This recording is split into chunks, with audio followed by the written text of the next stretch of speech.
vaccination with the provision of clean water has probably had the greatest impact of any of the interventions on saving people from dying in severe illness in the developing world. And I've seen that happen in my own experience. For when I first went to work in Africa, nearly half of all children died before they reached the age of 5 years.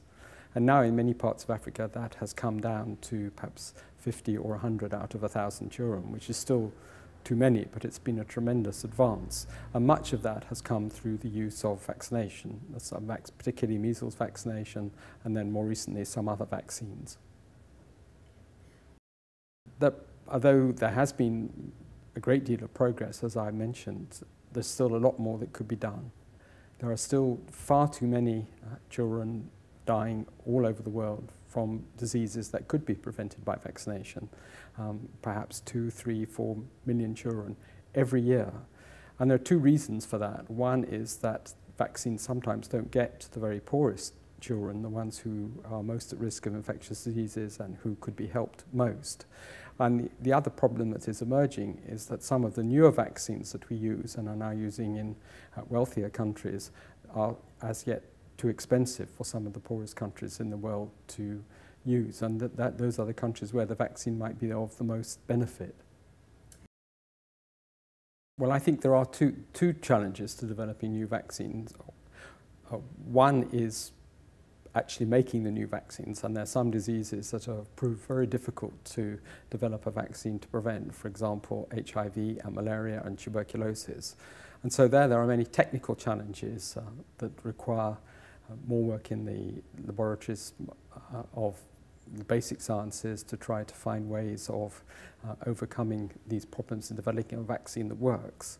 And then the second problem that we have is actually when we have those vaccines is making sure that they get to all the people that they need them.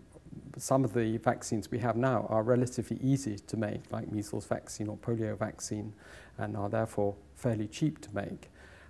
Making a malaria vaccine or an HIV vaccine, which is going to be much more difficult, are going to result in much more expensive vaccines. And yet we need those vaccines in poor countries.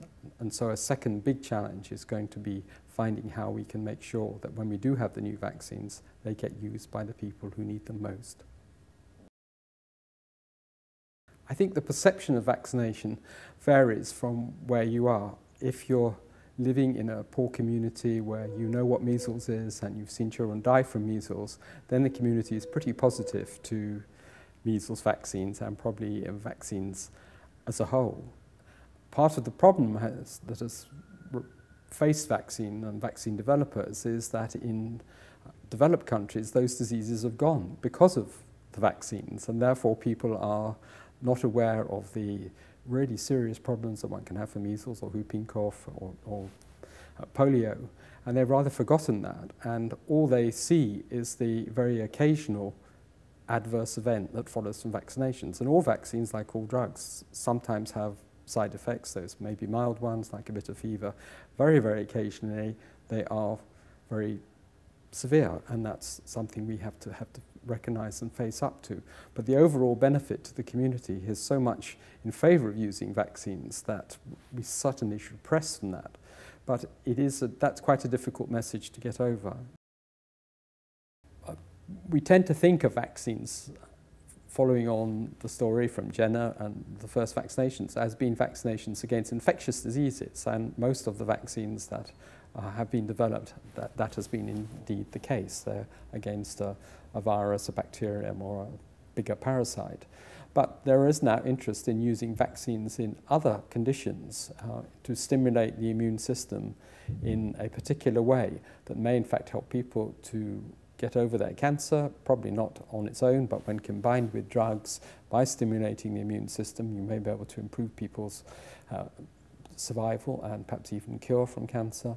And there are also ideas that some of the other non-infectious diseases like diabetes, that vaccination may have a role in that. And so that's an exciting new area that moves vaccinology beyond just the conventional thing that most people think about as preventing infectious diseases.